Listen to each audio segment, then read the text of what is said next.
Ring-a-ding-ding. Yeah, NBA Straya. How are you going? Oh, you should be good. Why is that, Jim? TGIF, am I right? That's right, it's Friday, January 31, all day. And I'm your host, James Clemens. This is NBA Straya. You can also see me on the panel, the official NBL Supercoach show. All the other good stuff going on around the world. NFL Straya, AFL today, back very, very soon. Here at Larry Armour Studios, it is hot. So I'm sweating like a prisoner at preschool, I'll tell you that much. Still, crazy games today. Had a bunch of blowouts and one absolute Houston-Memphis classic. So we're going to talk about those. We've got the All-Stars reserves announced. And we're going to talk some snubs. Who missed out? Oh, gee, Willikers, that's a bit bad, isn't it?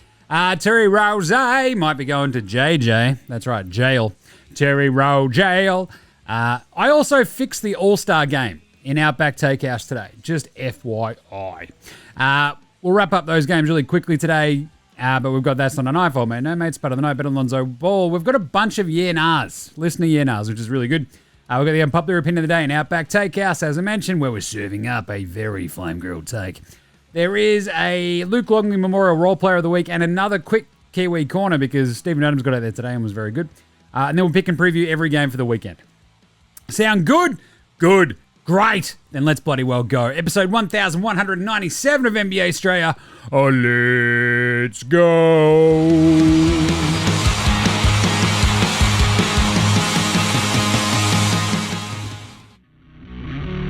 This is Josh Giddey. G'day, this is Andrew Gaze. This is Jack White. This is Joe Ingles. This is Darcy Daniels. This is Chris Anstey. This is Matthew Delvedova. This is Shane Hill. Hi, this is Ryan Brockhoff. This is Mitch Creek. This is Nick Kay. You're listening to NBA Australia. And you're listening to NBA Australia. And you're listening to NBA Straya. And you're listening to NBA Straya. You're listening to NBA Straya. And you're listening to NBA Straya. You're listening to NBA Australia. And you're listening to NBA Straya.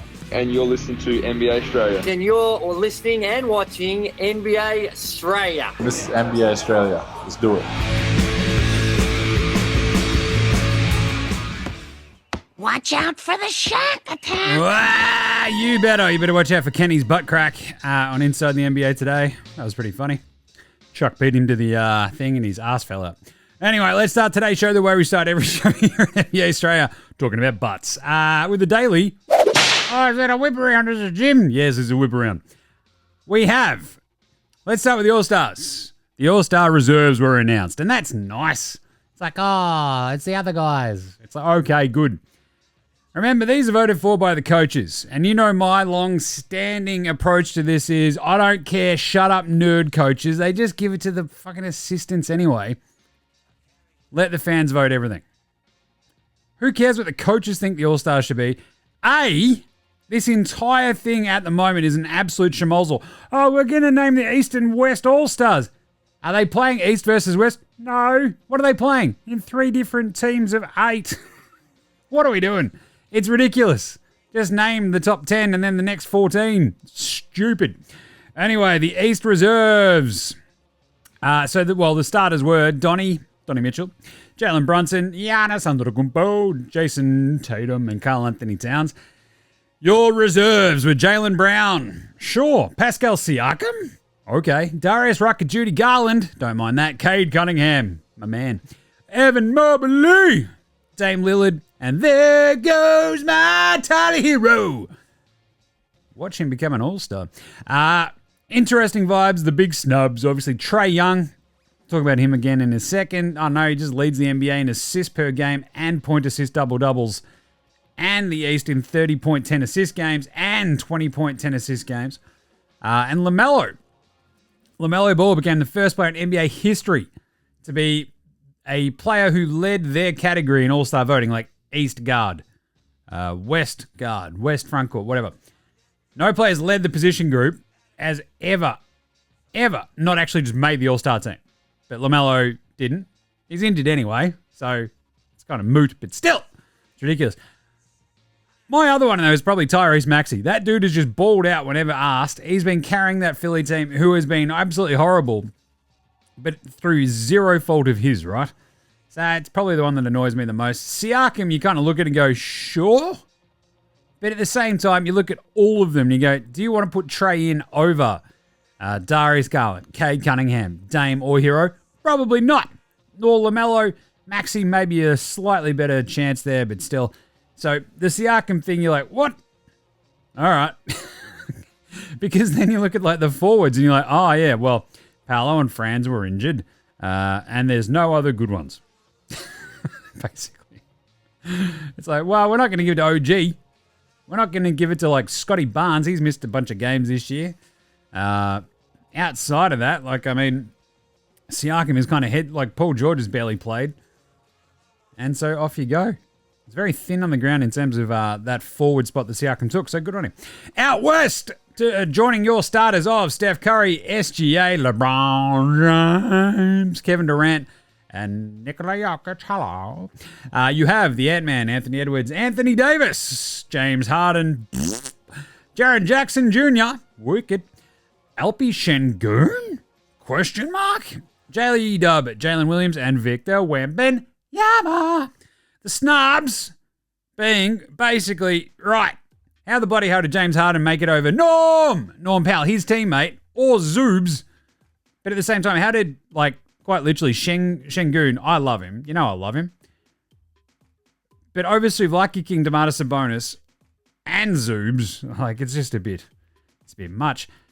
The big one for me, though, James Harden over Kyrie or Devin Booker. That just, let alone Norm, is a bit fucking wild. James Harden can't eat a shot. He's shooting under 40%. The dude stinks. Oh, but they've won a bunch of games. Yeah, I'll pay that. Look, you can sort of ping Devin Booker if you want for, like, KD's on his team. And Booker hasn't been absolutely knocked down the door, fuck you, I'm an all-star good. He's had a good little run of late, but not fucking, again, kicked down the door, hey, I'm unimpeachably an all-star, dickheads. So it's his own fault, like, sucked in. James Harden is just like, hey, who are we playing today? Is it someone shit? Cool, I'm going to be awesome.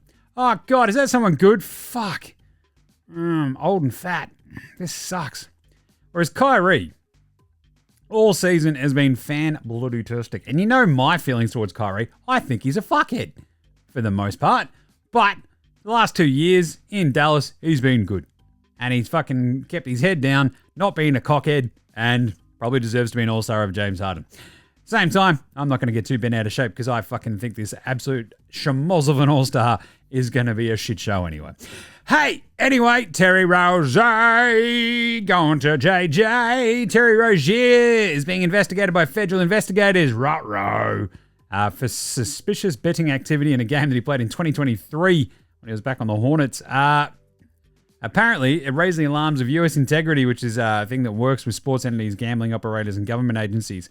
So, basically, people have been betting a bunch of Terry Rozier unders going into a game, and the sportsbooks pulled, like, the markets because they're like, what's going on here? He played and then sat out after he sort of twinged his foot, and then he didn't play again for like another, I think, basically the rest of the season, right? So, amazingly enough, so his totals for that night were 21.5 points, 6 assists, 4 rebounds. They took him down before the game starts. And obviously, he wasn't listed on the injury report. And so once all the unders start flooding in, all the betting on that, it obviously looks sus because he's like, hey, I'm going to fake an injury like in the first quarter. Now, this does seem very fucky in the reporting because he's not been charged. He hasn't been accused of anything. They've just sort of brought it up and brought up the game. Which, if you ask me, is just sort of dragging him through the shit first, which is a bit of a kick in the dick. Whereas your boy, the other Porter Jr., who did get busted, that was very clearly fucky. And he's paying the price. Awaiting sentencing. So, unless Terry's like sort of like worded up a bunch of folks and they've all jumped on these unders, and it's like basically think of it like a boxer taking a dive in like the second round, right? Or the third round. So he's going to go down in the third round, so bet that. And then suddenly all this suspicious betting activity is like, wow, we're going to go all the Terry Rozier betting unders today for some reason. And you're like, fucking all right. Seems a bit odd, seems a bit wonky. Don't know what's going on, but there you go. That's what's happening. Right. Outside of that, what a day it was with your All-Stars being announced. We have the teams actually being picked next week, which is kind of fun. But it was kind of cool just to think you get a couple of first-timers in there like Wemby and Co. and Şengün. And you're like, all right, this is pretty good. And then you sort of remember that the All-Star game itself is going to be fucking horrible and a mishmash of bullshit. And yeah, you get sad again. The other little bit was that Dwayne Wade had a tumor removed and turned out to be cancerous. So part of his kidney, I think. And yeah, so a bit fucking lucky. 40% of his right kidney. And it showed that it was cancerous. So it's kind of nice that he did. And pretty crazy. So happened in December 2023, D-Wade. But bloody hell, that is brutal. Anyway, let's get into it. Let's do some game wraps. Game wraps. 5 games today. We nailed all 5 of our picks today on this. How good was that? Bloody good, Jim. So hopefully you're watching the morning drop-off picks on IG, Twitter, and Facey, the little video, or following the picks on Dabble. So if you go to those stories or whatever, or go into the show description of this show, click on the link. You can follow all my picks there if that's your thing. But yeah, 5 of 5 today. That was good. The Lakers kicked the crap out of Washington, 134-96. Absolute smashing. They fucking killed them. They were down 33 at home at the half. Bronny James was out there causing havoc. That's all you need to know. Poole had 19 points. 2 other Wizards got into double figures. It was a fucking shit show. The Wizards are a train wreck. They got 6 wins. They're 6-41, and they're absolutely just horrible. I had picked the Lakers going, I don't know, back-to-back, bit hard. Doesn't matter. Doesn't matter. LeBron played 27 minutes. He had 24 and 11. Was a plus 29. Rui Hachimura. Bit of a revenge game for him. He had 22. 21 for Shake Milton. Austin Reeves had 17, 6 and 5. Crushed him. Good win for the Lakers just to get that one under the belt. 27 and 19. They are now, as mentioned, Washington 6 and 41. Atlanta got smashed by Cleveland. Oh, yeah. 137-115. First and third quarters just felt like the Cavs couldn't miss. Ricochet quite literally couldn't miss until late. The number 1 overall pick ends up with 30 points, 1 rebound, 1 assist, 1 steal. He shot 11 of 14. Absolutely canning it too. 5 or 6 from 3. They needed him too because no one else was doing shit. Trae Young shot 5 of 16 for his 15-point, 10 assist game, but ugh. DeAndre Hunter at 25. Yeah, that's a team that misses Jalen Johnson. And that's another name. So in terms of the forwards that could have actually made the All-Star game, if Jalen Johnson had played the last couple of weeks, I'd put him in over Siakam. He was absolutely awesome. The Cavs in this game shot over 58%. There was 11 turnovers to 18. Garland had 26 and 7. He was loving being a first-time All-Star as well. 24 and 6 for Donnie Mitchell. 20 for Ty Jerome off the bench. He is crushing it. 16, 10 and 4 for Mobley. All-Star. Evan Mobley, love that. Cleveland kicked the crap out of him. Dyson couldn't do much to stop him. 39 and 9. We'll talk about Dyson later. Atlanta 22 and 26. It is falling apart there in Atlanta. They have lost 7 on the trot. They do not own their pick, and it is getting dire. The problem is, everybody else in the East is so shit, they might still just fall into the play-in game anyway. They're currently still the 9 seed. It's ridiculous. Minnesota kicked the shit out of Utah. I told you, these are all blowouts. So 138, 113. The thing about this one was Joe Ingles. This was the feel-good story of the year. He's going back to Utah where he played 1 million games. Is there all-time leader in 3-pointers, I think. Utah actually got off to a bit of a flyer in this one, put a bit of a scare in Minnesota, but then they fucking killed him. It was over in the third quarter. It's yeah. Minnesota shot 61%. The crowd is chanting for Joe. This is on the road. This is in Utah, and the Utah fans want an opposition player to come in. My thing was I'm sitting there fucking yelling at the tally and yelling on Twitter, put fucking Patty Mills in as well, Utah, you dickheads. 2 old muckers. This might be, and probably will be, the last chance they get to play against each other. Especially when it's going to be such a blowout that they can actually play. And, they didn't put bloody Patty in. Thing is, they play 3 more times. So we might still get a Patty and Joe matchup at some point this season, but yeesh. But Jingles got out there for 3 minutes at the end, and because of just stupid reffing, fucking hell, it took fucking forever to play those 3 minutes. Sexton 19 and 5, Larry Markkinen. So disappointing player of the year has got to go to Larry Markkinen, right? 15 points, 2 rebounds in 31 minutes. 2 rebounds. Mate, you're fucking 7 foot. What are you doing? 2 rebounds. By mistake, you should get 1 rebound a quarter. It's incredible. Anyway, John Collins, it's a tall cocktail. It's 16 and 5. He's just, yeah. Keontae George, 23. He couldn't miss either, 7 to 7. But anyway, Ant-Man was unreal. And he was the one that just went, right, we're fucking done fucking around here, right? Because the Yaz did lead after the first quarter. But anyway, 36, 11, and 6 for him. That's 11 assists. He shot 12 of 18, 6 and 9. Nice from 3. Dillingham was really good as well, the rookie. 19 and 8 for him. Nikhil Alexander-Walker had 15 and 5. That's another former Yaz. They've got like a million former Yaz dudes on that team too. Rudy Gobert, Mike Conley, Jingles. Julius Randle did seemingly strain his groin, which is an interesting one, and horrible fucking timing. Julius Randle just keeps doing this. He's like, is it near the All-Star break? I better get hurt so I don't get traded. Anyway, Minnesota, 5th straight win for them, 27-21. That was an ass-kicking, 10 and 26 for Utah. Then we had the absolute belter of a game. Memphis, 120. Houston, 119. No jar for Memphis. No LP Şengün for Houston. No problems. This game fucking rocked. Rockets were up 10 at the half. It was back and forth, bit chippy, super physical, bit of argy-bargy. Bring back the biff. I love it. Great start of the third quarter, though, for Memphis. Luke Kennard, the duck man. He pops up and goes, it's fucking duck hunting season, dickheads. And it's like, wait, no, that doesn't make sense. You're shooting threes. He's like, I'm not here to make sense. I'm here to make threes, fuckhead. Bang. 4-point game going in the fourth quarter. And you're like, shit. Grizzlies might be able to pull this one off.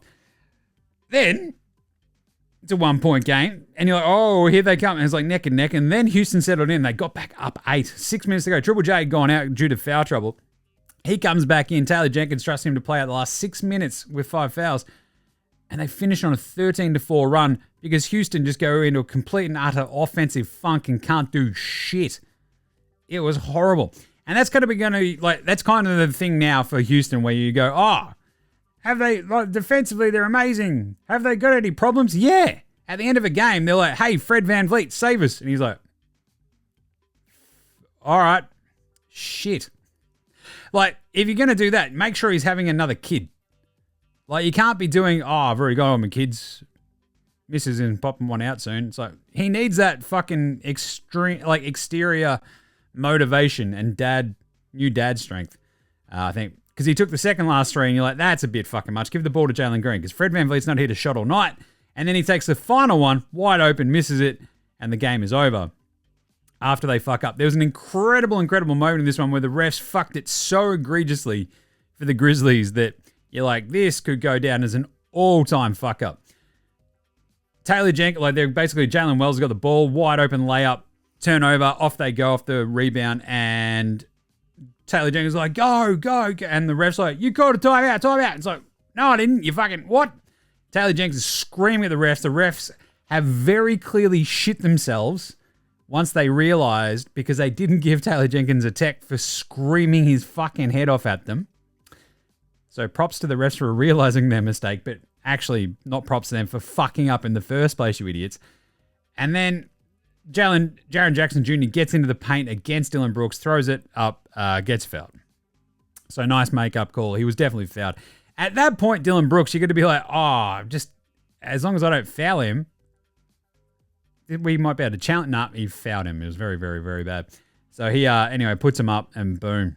They can't, puts him up 1 with the 2 made free throws. And the Rockets, with the 8 seconds left, it's just like Fred VanVleet sort of shimmy, hey, fucking step back threes. I don't know if that's a great shot, especially when Fred VanVleet shot 4 of 12 for the night, 2 of 8 from 3 for 13 and 5. Jalen Green at least was 5 of 10 from downtown.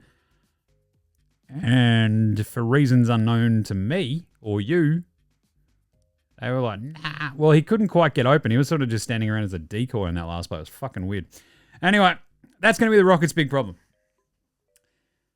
It's a problem-ish for now. It will continue to be a problem-ish for a while. It's like, we don't want to collapse some of our really great assets into a player who can actually score when needed to. It's like, well, at some point, do you think Jalen Green's going to be that dude? If you don't, you should probably be trying to get him to see if he can be that dude by taking those shots in that situation, I would say, rather than save us, Fred VanVleet. You're our only hope. It's like,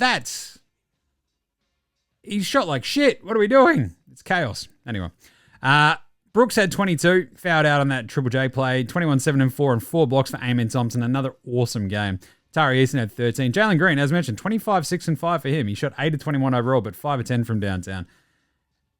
And the Rockets just sort of, that one, without Şengün, without Jabari Smith, every time Jabari, it's just, yeah, you kind of look at it and go, maybe this is the thing where you go, Jimmy Butler would kind of help. Just saying. For the Grizzlies, Desmond Bain had 22 and 12 rebounds. That's insane. He's like fucking 6'2". With 6 assists. Triple J had 21, 4 and 4. Duckman, Luke Kennard, 22. Wells was awesome with 11. Memphis moved to 32 and 16, just behind the Rockets, who were 32 and 15. And then finally, Portland kicked the shit out of Orlando. My favorite thing about this one was that Detlef Schrempf was on the fucking broadcast. That was great. So I enjoyed that a lot. That was very, very good. He's still got great hair. And the best thing is, he was hanging out with Kevin Calabro. So you might remember Kevin Calabro from calling all the Seattle fucking games back in the olden days when Detlef was on them. And remember, Detlef did obviously end up on the Blazers at the end, but good stuff there. Horrible game for the Magic. And I kind of picked this when I broke it down on yesterday's show, right? The preview, it's like, it's a long road trip for them to go from Florida all the way up to the Pacific Northwest. They are ostensibly a better team, but with a couple, like, still missing Suggs and just a couple of question marks and like the readjustment period of having Paolo Banchero and Franz Wagner back. It was always going to be a hard ask. And like, they got off to a quick start, but Portland just reeled them in. Like a massive third quarter. I think they shot 12 of 18 from the floor in that second quarter versus 7 of 23. It was a 34 to 18 second quarter. The Magic shot 3 of 15 from downtown in the first half. And then boom, Portland just fucking put him to the sword. Like Scoot was knocking in threes like they're going out of fashion in the back half of that third quarter. It was like a 25-9 run to open up the third quarter. And you're like, this game is done. It was like 87-62. They got a 25-point lead. You're like, fucking done. Pack her up, boys. Orlando sort of pulled it back a little bit, but they were still only 4 of 19 from 3, down 20 at the end of the third. And a bit of a run, but like down 18, whatever, 91-73. Then Portland just pushed the lead again at the fourth. Boom, 6 minutes ago, they're back up 23. Pack her up, boys. You're done. In comes Duop Reef. And you just look at this and go, the Magic, this is the thing. Like, this is why you should be doing the De'Aaron Fox trade. Oh, but we like Anthony Black. That's great. But your team is good now-ish. And should be even better. Let's go. Anthony Black, Johnny Isaac. Who fucking cares? Let's do it. 21, 6 and 3 for Butler. He shot 10 of 23 though, and 0 of 4 from downtown. Franz Wagner at 24, 3 and 3. Cole Anthony. Cole was 16, 12 and 7 for Wendell, but they were brutal everywhere else. And it's like, it's the sort of game where you go, KCP, just, we need more. And it's just not there. Scoot at 23, 5 and 7. Shaden Sharp at 23. He shot 9 of 14. He couldn't miss. And when those guards are just knocking in threes, fucking hell. 22 and 8 for DeAndre Ayton. He was out there dominating. Danny Avdija with 11, 5 and 5. But Portland is sort of sneaky like this, right? Like they've been surprisingly solid like the last couple of weeks since like Scoot's been on a heater.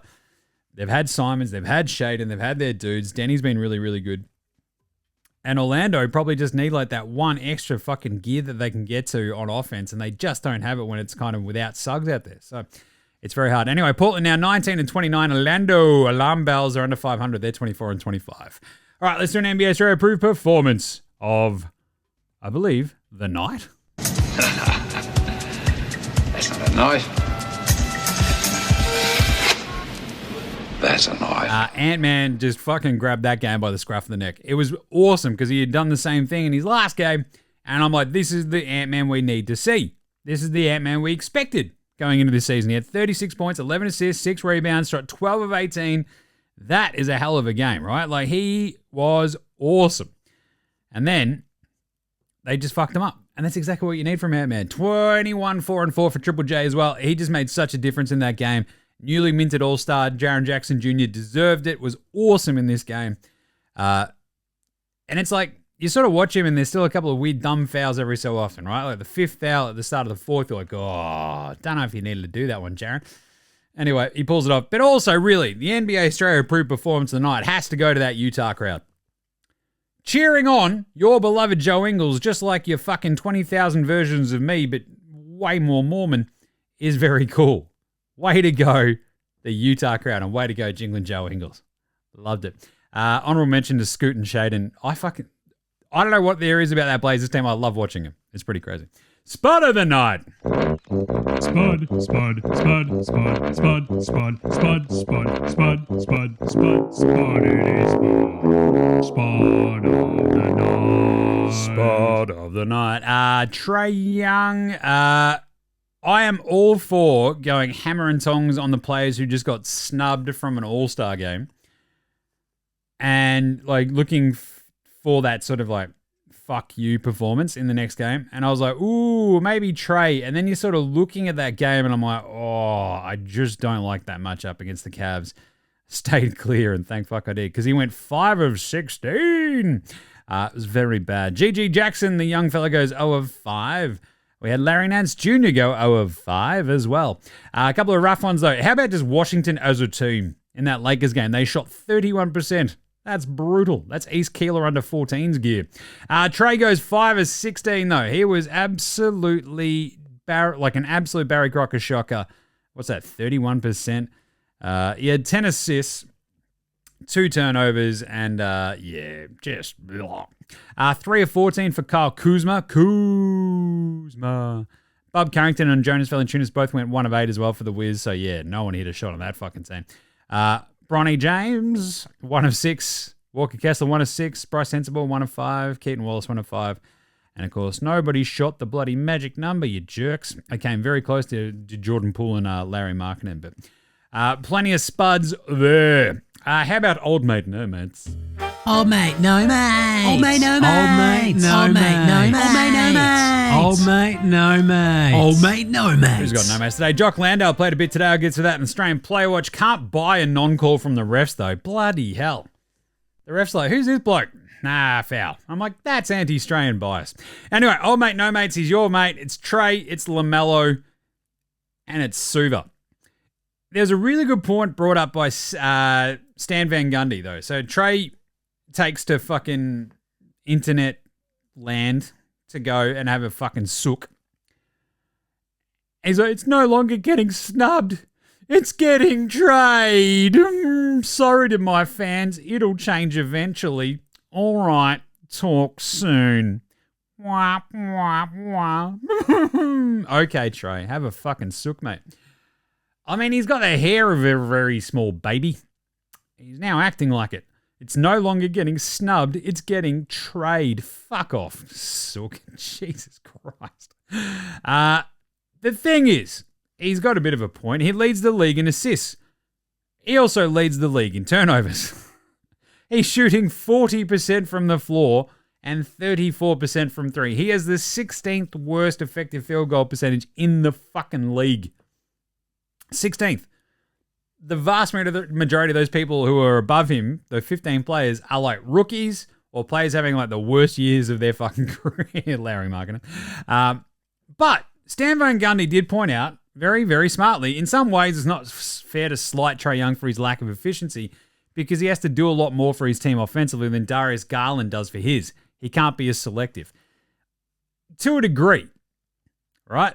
But then there's like Darius Garland shots and then there's Trae Young shots. And if you put more like substantially better players on Trae's team, he's probably giving up the ball a bit more.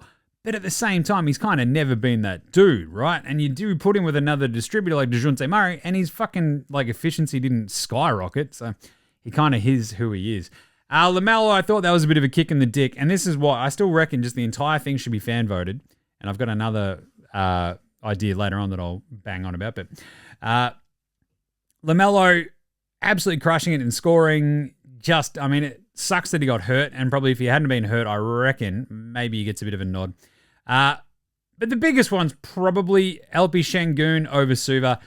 I get that you're kind of like rewarding winning, and the Kings are shit. They were shit all year. They got Mike Brown fired. Doug Christie comes back and sort of rights the ship a little bit. But even just fucking head-to-head, the Şengün Suva stats are just jaw-dropping. Like, Sabonis is averaging 21 points a game. Şengün's at 19. He's got 14 rebounds, Şengün 10. 7 assists to Şengün's 5. He shoots 12% better from the floor, 61 to 49% does Sabonis. 47% from 3 to 23% for Şengün. 77% from the free throw line to 71. A 68 true shooting percentage to 54. I get that his team isn't that great. But Şengün's probably not even the best player on his team either. So it's a bit weird that it's, we need to reward Houston. It's like, do you? Like, I'd probably still put Zubac above fucking Şengün in the All-Star game. And I love Elpy. I also love the Souvlaki King, Domantas Sabonis. Bit of a weird one. Definitely some old mate, no mates vibes. And the weirdest part about it for Sabonis, if fucking Trae Young is going to have a cry about being snubbed, Sabonis has got to be like, oh, bro. Because you give any fucking coach, any media member, like even a hint of a chance, and they'll bang on about his dad, Arvydas Sabonis, who was an absolute all-time legend. And they'll fucking yammer and yammer and yammer and yammer and yammer. Domantas Sabonis is out there fucking just triple-double fucking machine like his old man, putting up better numbers than his old man, even though we never saw his old man in his prime. But still, you know, it's like, come on, if you're going to fucking give a bit of respect there, there's going to be people right now going, oh, he was a bit fucked in 15 years' time. Anyway, pantsing of the night. Probably Trae Young, Tyrese Maxey, LaMelo, Sabonis for not getting All-Star nod, but also Toumani Camara absolutely pantsed him, sent him back. He fucking stopped the block and just stone cold dead midair. It was amazing, that block. Toumani Camara. He also did it before that and blocked Paolo on a fast break. That was a fucking pantsing. Poor Paolo. He goes up to the Pacific Northwest. He's from Seattle. He'd be like, this is great. Oh, who's this bloke who keeps fucking ruining my shit? All right, finally, better than Lonzo Ball. Lonzo was the best player in high school. He was the best player in college. You think he'll get to the pros and be like, I made it to the pros, now I can be average. He's coming for everybody. Coming for everybody. Jalen Wells, very, very good again today for the Grizzlies, mostly because of his hair. I just love his hair. He's got great hair. He looks awesome because of his hair. And that's a big thing. You got to look awesome because of your hair and also then back it up by being pretty fucking good. He had 11 points, 3 rebounds, 3 assists, a steal, and a block. As mentioned, Bronny James went 1 of 6. He had an and 1 that people were frothing over, but let's all fucking settle down for a second. 5 points, 2 rebounds, 2 assists, and a steal of 1 of 6 shooting for Bronny. Jalen Wells, better than that. 5 of 7 from downtown. And Keontae George as well, FYI. The 7 of 7, 2 of 2 from downtown, 23 points. Still very young and very, very, very good. While we're actually in the Larry Armour studios, let's do it. Should we do everyone's favorite? I'm extremely happy that LAFC is at number 1. Thanks, Magic. That's because the average MLS franchise is now worth $721 million, apparently, up 6% from last year. That's what he's retweeted, and that's what his comment came with. So he's extremely happy that it's at number 1 because his fucking team is now worth way more money. Anyway, that's pretty good. I also enjoyed this one. I love it when he sort of gives out just a couple of props to some random player. I'm watching the Knicks versus Nuggets game and learned that Christian Brown has joined me in elite company as one of 5 basketball players to win an NCAA title and NBA title in back-to-back years. Congratulations to him. Thanks, Magic. That happened 2 years ago, Magic. Where were you then? I would have thanked you then. Jesus. All right, finally, dickhead of the week. Dickhead of the week. Probably Dylan Brooks causing all sorts of grief back in Memphis today, but I'm going to talk about him again later because I very much enjoyed it. All right, let's do some yeah-nahs right after this. This is Cam Glidden. This is Anthony Drimmick. This is Mitch McCarron. This is Jason Kadee. This is Darryl McDonald. Hey guys, this is Hugh Greenwood. Yo, what's going on? This is Illy. This is Mark Worthington, or commonly known as Wortho, and you're listening to NBA Straya. You're listening to NBA Straya. And you're listening to NBA Straya. And you're listening to NBA And you're listening Straya. to NBA Straya. And you're listening to NBA Straya. And you're listening to NBA Straya. You're listening to NBA Straya.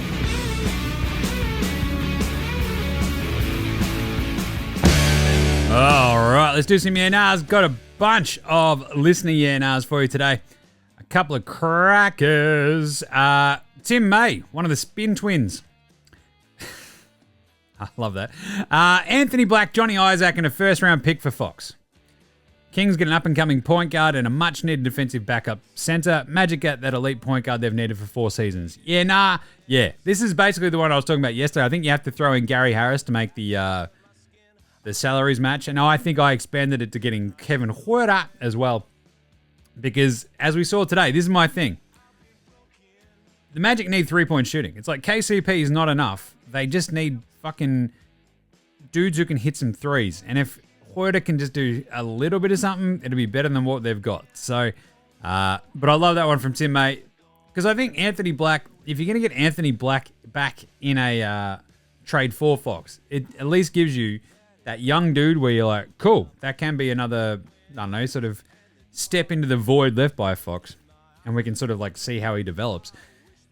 And you get another first-round pick for him as well, whether it be the Magic's own or one of the ones they own, which is a bunch, but I like that a lot. I just love him on Orlando. I just like the thought of it. Thanks, Tim. Brett Pierce, also listening to yesterday's show, Diazza to Atlanta for Trae, as you suggested. I just think a backcourt of Dyson and Fox is absolutely sick. Yeah, nah, I love it. The Trae Fox swap would be unreal. I really do. Like, Trae Young feels like the most Sacramento point guard that ever point guarded. For real. And Dan D also threw in another one. One I want to see is Orlando Magic, but the funniest trade destination is Indy. A straight swap for Halliburton. Who says no? Yeah, nah. Oh, yeah. That's a kick in the dick if you're a Kings fan. It's like, why did we ever trade Halliburton? We're hanging on to Fox because he wanted to be here, and now he doesn't. We've fucked it. The thing is, Halliburton loved being a Sacramento King, and they traded him for the Souvlaki King, Domantas Sabonis, to Indy, when they probably could have traded Fox, but they valued Fox higher. Halliburton's probably the better player. They've completely fucking cooked it because they're the Sacramento Kings. I love that, though. Straight swap for Halliburton. Fox versus Halliburton. Yeah. Not going to happen, but that is funny as fuck. To go back to one... actually, we'll go to Zachy B. I'll finish off the Brett Pierce other one as well.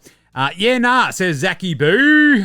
Yeah, nah, Amen Thompson and Dylan Brooks cooking this league? I don't get it. Yeah, nah. It is amazing that Amen Thompson has been on the world's greatest heater over the last, 2 weeks. And looks incredible. And a couple of days after he beat the Boston Celtics, the reigning champion Boston Celtics, at the buzzer, instead in this game against the Grizzlies, they go to fucking Fred VanVleet or the fighting Van Vliets twice. It's like, give it to the young dude.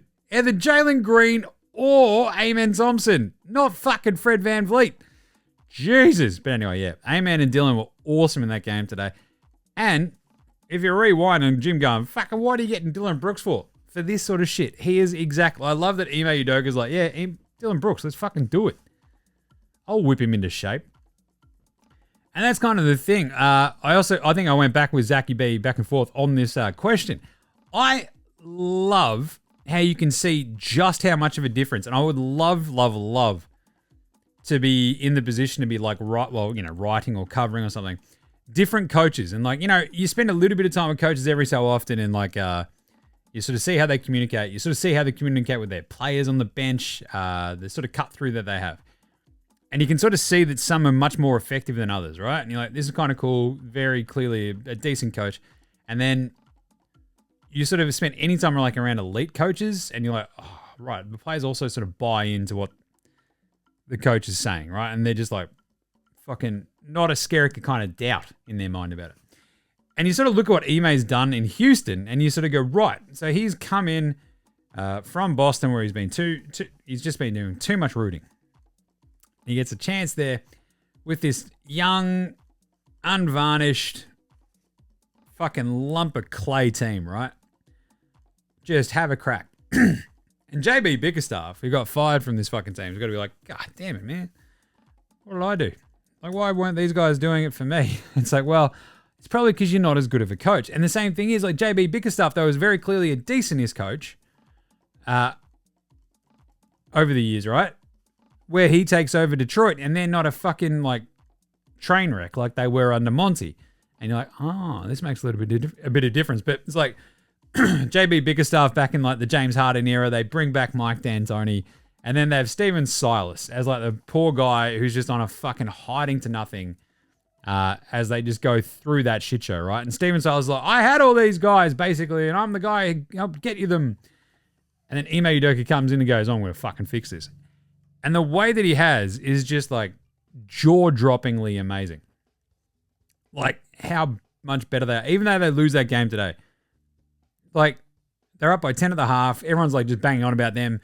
Western Conference Finals kind of stuff. And you're like, yeah, they could easily make it there. And it's so much to do with coaching. Like getting that buy-in, getting that roster that deep.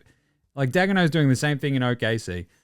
It's like these elite coaches and like the difference they can make, it's incredible. And it's all about the buy-in. So I really enjoyed that. And having someone like Dylan Brooks, Amen Thompson makes it a little bit easier when you can just throw like defense at the problem. Stop the other team a bit.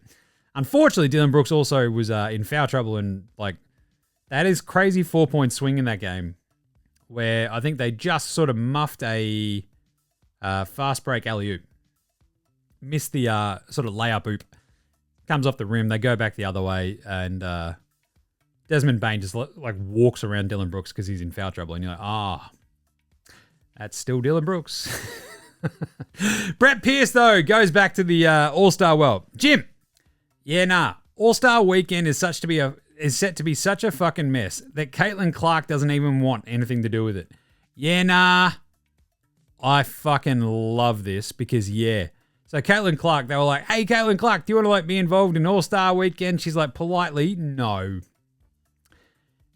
And she's kind of like, I saw what happened last year with, was it Steph and Sabrina? And you're like, it's kind of fun. We'll get Caitlin Clark involved. And she's like, nah.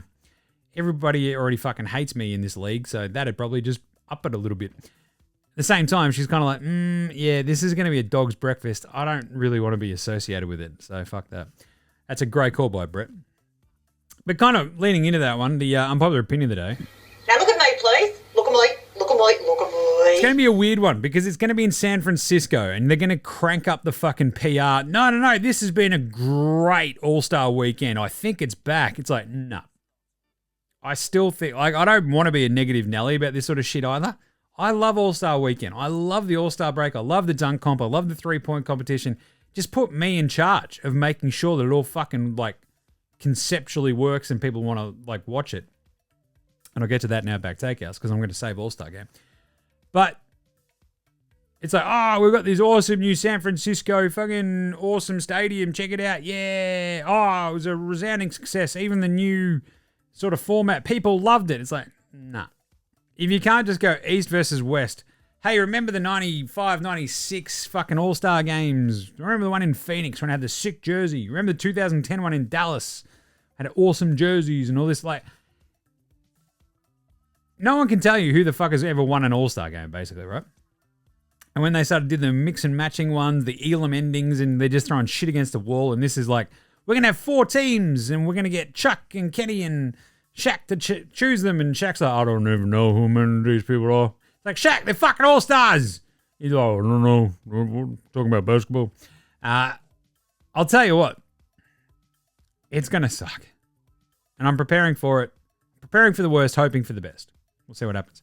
But how about a bit of an alternative as to how to make it wildly competitive? Are you ready for this? Because it's time for Friday's Outback Takehouse. It's Friday at Outback. You know what that means? 4-for-1 oil drum cans full of icy cold Foster's Lager. That's right. It's not even Australian for horse piss anymore. It's Australian for beer. Because we've bought a bunch of them and they're not bloody bad. Just an icy cold Foster's Lager for you on a Friday Outback Takehouse. 4-for-1, only at Outback. And today's Flame Grilled take is either let the fans select the entire All-Star rosters or fuck off. Simple as that. Alternately, here's the fix. You want to make it competitive again? You have a pool of 24 former All-Stars from all eras. They all simply choose one player to represent them in the All-Star game. You're not only letting down the fans if you play like shit and don't try, you're letting down fucking Kareem Abdul-Jabbar or Michael Jordan or Scottie Pippen or Chuck Barkley or Dr. fucking J or David Thompson. You're letting down Hakeem Olajuwon. You're letting down Gary Payton, who'll tear your fucking head off if you let him down, right? You have 24 former All-Stars. They select a player to represent them, East versus West, in an All-Star game. And if they fucking dog the boys, the old boys will fucking probably dog them. You know what I'm talking about? Boom. You want them to try? Bang. Just solve the All-Star game. 24 former All-Stars select all their teams. Boom. Off you go. One player represents Hakeem Olajuwon. One player represents Karl Malone, probably in front of a judge. One player per former All-Star. You have 24. They will go hammer and tongs out there representing the former legends. Only at Outback. I'm just saying, I fucking love this. I thought of it today and I'm like, how is this bad? What are we doing? It's going to be unreal. What do you reckon? Let us know. All right, let's take a quick break. Come back with Australian Player Watch right after this one. This is Shane Heal, and you're listening to NBA Straya.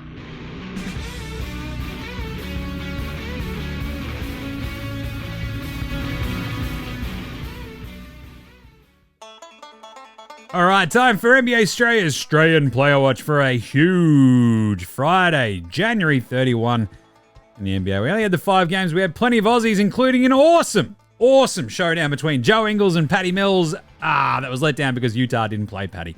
That sucked. But I'll tell you what, we did get the entire Utah crowd chanting, Joe, Joe, Joe. That was absolutely unreal. The Utah Jazz fans still love our man, Jingling Joe Ingles, and he delivered. Got out there for 3 minutes and a million cheers, which I enjoyed greatly. 3 minutes, he had 1 rebound, 1 assist in his old stomping ground as his team ran over the top of Utah, 138-113. It was very nice. He kind of looked to shoot a couple of times and then didn't, much to the chagrin of that crowd there in Utah. And that was awesome. Lots of hugs all around. Apparently, he'd also screwed with the broadcast booth and pulled out their earpieces because he's just that kind of joker. That's our Jingling Joe Ingles. Congrats. You just got jingled. It was good to see him out there. And then, unfortunately, the Utah Jazz didn't put our man Patty Mills out there. What are you doing, Jazz? We were robbed. The thing is, they play 3 more times this season. Hopefully, we get to see Jingles and Patty go at it at least 1 more time. The 2 great mates for the Boomers. It would have been lovely. Either way, they got a big cuddle on the floor after the game, though, so that was good. Good to see Jingles out there. Dyson Daniels didn't have a massive game against the Cavs today. They got their heads kicked into the Hawks. 115-137. He managed 7 points, did the vacuum. The Great Barrier Thief, a.k.a. the Bendigo Bandit. 7 points on 3 of 8 shooting, 1 on 1 from downtown. He had 7 rebounds, 5 assists, a steal. It's down from his usual average of 3, 1 turnover in 30 minutes. Bit of a rough one. But the good thing was, later on as well, Jock Landale, rock'em, sock'em, block'em, jock'em Landale got out there for a nice little run for 16 minutes against the Grizzlies in their eventual loss. The Rockets 119-120. It was an awesome game, as mentioned earlier on here in NBA Straya. But 8 points he managed, did Jock. 2 or 3 from the floor, including 1 on 1 from downtown. It was a beautiful shot too. 3 or 4 from the free throw line to go with 3 rebounds, 2 assists, and a steal. He was a +7 in 16 minutes, was Jock. He was crushing it. Unfortunately, he also got 3 fouls, 2 of which were absolute rubbish, if you ask me. Anti-Australian bias from the refs, as per usual. No Luke Travers in that Atlanta game either for the Cavs, still out. And finally, do-up Reith. Do-up, bop, do-up, shabba-dop, do-up. The Great Barrier Reith himself. The Blazers smashed the Magic Men today, so it was good to see Do-up get out there for 4 minutes. He did get 1 rebound, but missed both of his shots. So 4 minutes, 0 points. But hey, 1 rebound. Not bad. Good stuff, Do-up. And there you go. You can make sure you stay up to date with all things NBA and Straya in the daily NBA Straya show. Get around it. That is it for Friday, January 31. All right, there you go. The Australian Player Watch. Let's do a quick Luke Longley Memorial Role Player of the Day. Tumani Kamara, 35 minutes. Just saying, he was awesome. Absolutely crushed it. It was 7 points, 5 rebounds, 2 assists, 2 blocks, both of which were on Paolo. But I kind of alluded to this earlier, right? Dylan Brooks is sort of like the trick-or-treat role player of the last decade. It's the Tony Allen sort of fill-in, but can actually shoot to a degree, actually score to a degree, and just causes all sorts of havoc. And this is like a very specific type of role player, right? Like he had 22 points, 2 rebounds, shot 9 of 17. He took the second most amount of shots on this team today against the Grizzlies. Went 3-7 from downtown. But I kind of like it. I kind of like teams that have a shit stirrer as long as they do back it up. And the problem is you have to back it up consistently. And Dylan Brooks has only sort of hit this level of consistency with Houston like this year while the other dudes have been pretty good. So keep that up, Dylan, and we are cooking. And the other one is the Kiwi Corner. Just a quick little update. We did Kiwi Corner yesterday. We usually do it on Thursdays. But Steven Adams deserves an honorable mention here. 23 minutes today. He had 11 and 10. An awesome double-double with 3 assists and a steal and 1 turnover. Cracking game for the big Kiwi. 4 of 9 from the floor. Laying absolute brick shithouse screens. You love to see that. All right. Good one. How about a bit of a Patty Mills Game Day Baller Game Day Twitter check-in now after all of this? You feeling good? You feeling great? Do you reckon Patty's got something about jingles on there? Oh, no. Oh, that's a shame. What else we got, though? Oh, there's Derek Rucker, friend of the program. Oh, wow. Some nice-looking shirts, I'm saying. That's a great-looking NFL Straya ad there as well. That's awesome. But otherwise, let's have a look. There's Sean the Prawn Bruce. Let's see if Patty's actually posted anything. Cam. Oh, how about Jock?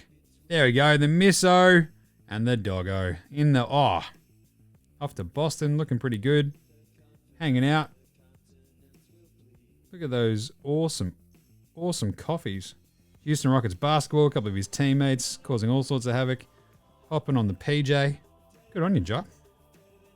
Patty Mills has got one new post, though. Here we go. Perseverance. Oh, yeah. Hell of 11 hours ago. Stay in the fucking saddle, says Patty. All right, Patty. I will. I'll do it just for you. All right. As mentioned, we're at 5 of 5 on the picks today. Crushed it, which is always good. We are still seeing about 58 to 59% of the picks this year, so it's not bad. Just saying. That's pretty good. Let's have a look at tomorrow's, though. We've got a Saturday slate. We have the Clippers at Charlotte. The Clippers are good. Charlotte just got their heads kicked in the other day, and they are bad. Real bad. 14.5 points this Clippers team is favored by, and I love that. I'm all over the Clippers there. Hell yeah. Clippers can, just roll out any sort of selection of their dudes, and they will steamroll this Charlotte team. Detroit hosts Dallas. Amazing game. Sneakily. Just saying. Dallas with Kyrie. They got a big win the other day. Detroit, 1.5 point underdogs at home. I just don't know if Detroit will have enough defensively to get by Dallas.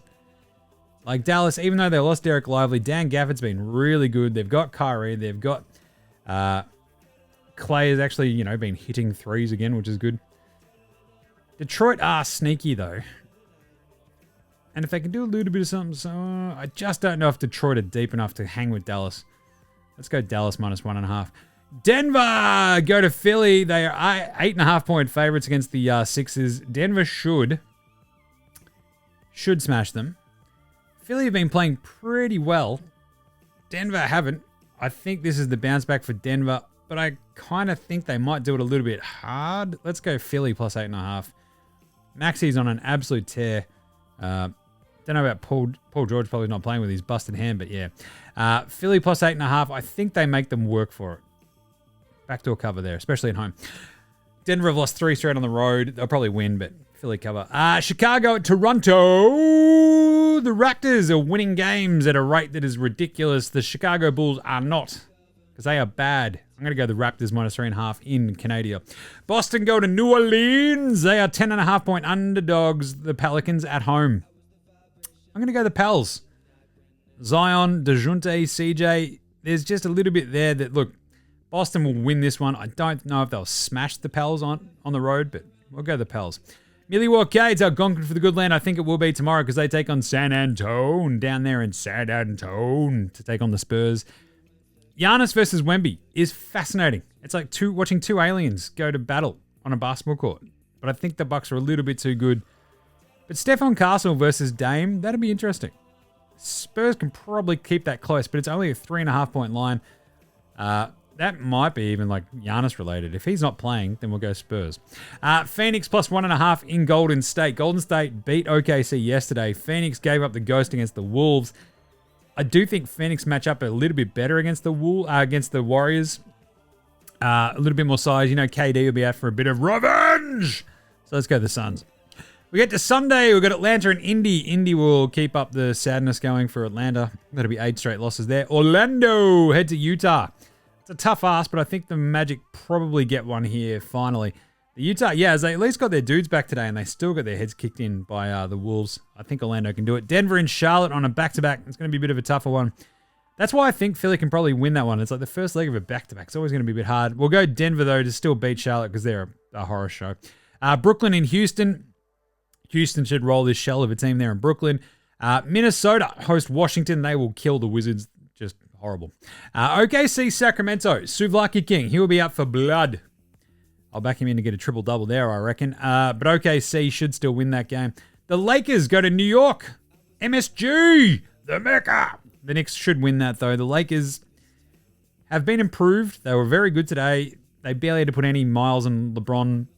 I still don't think they're good enough to win in MSG against the Knicks, who just obliterate some teams here and there. So let's go the Knicks there. Miami go to San Antonio. San Antonio on a back-to-back. I still think that's a tough one. Miami might be a little bit too good for San Antonio, especially with the Spurs on a back-to-back. It's a home back-to-back, but they'll play the Bucks the day before. Miami then come in. I think the Heat could probably sneak one out, even with the Terry Rozier stuff. I kind of think the combination of Bam and Khalil Ware and Tyler, there goes my hero, might be too much for the Spurs. Let's go the Heat. Then Phoenix go to Portland. And I've just banged on about how much I like Portland. Phoenix, if they beat the Warriors the day before, they might have a bit of a chance against Portland. I think that's the other thing that I mentioned earlier about Devin Booker. Look for him to go absolutely ham in that Golden State game. Just as a bit of a fuck you to everybody. And like, please, if anybody gets injured, I will be the all-star backup, please. But I think Portland could actually then topple them on the second night of a back-to-back. Then we get to Monday, early games. We've got Chicago at Detroit. The Pistons should win that one. They are better. Cleveland host Dallas. That's a really fun game. Cavs should win it, though. Clippers go to Toronto. Norm Powell, he's coming home. Clippers should win that. Boston, Philly. Celtics should smash them. Should. Don't know if they will, but Boston, I'm going to back them there. And then Memphis, Milwaukee. What a great game. A couple of interesting games on your Monday. That's an awesome Monday slate, actually. Chicago, Detroit. That's MJ versus the Bad Boys. Dallas, Cleveland. That's unreal. Kyrie back in Cavs territory. Clippers, Toronto. Norm going home. Boston, Philly. 2 cities that hate each other. And Memphis, Milwaukee. 2 fun teams. If Ja plays, Memphis. If he doesn't, Milwaukee. That's in Milwaukee as well. What an awesome weekend of games. Either way, that'll do us for today, though. So, and for the week. We'll be back on deck on Monday to wrap all that up for you. In the meantime, make sure you're following NBA Straya on Twitter, Facebook, IG, TikTok, YouTube, all the good stuff. We're all over the socials, you know that. We didn't end up with any cutouts yesterday. Just we got crushed for time. Anyway, get around NFL Australia with myself and Gaz as well, chopping it up about the Super Bowl next week. We have our live show. Now, that's right. If you want to come and smash some tins, watch us up on stage before the Soupy, and then hang out with us and drink beers while watching the Soupy, come to the Catfish on Monday, February 10. Hang out with NFL Straya. Shit, yeah. Why wouldn't you? It's free to get in. We'll be doing fucking prizes. We'll throw out some t-shirts, all the good stuff. Get around all of those shows, right? So the Cricket Today podcast as well. The AFL Today show is back very, very soon. Hold all tickets for your GGs, football today, all that sort of stuff. Get around all of those on your Apple Podcasts, your YouTubes, your Spotifys, whatever app you're using, your Android phone, all that good stuff. It helps. Subscribe, share, all that stuff. Like, star, comment. That's all I ask. Big thanks go to From Oslo for the intro and outro song. Check out their new band House H, as well as Joshua De Laurentiis, Fascinated Goldmines, Ramshackle Army, Iowa, Sex Shadow, Green, and Dozers. They're behind all the tunes you hear throughout the show. Smash them all on Bandcamp, Triple J Earth, Face Apple Music, Spotify. However you listen to your tunes, follow your bands, do so. NBA Straya supports Australian bands. And if you want to also support NBA Straya and you want to follow our tips, go to the link in the show description here. That'll take you to Dabble. Use the code NBA Straya. Get around it. You can see all my picks every single day. You can follow along. You can copy them. Hell yeah.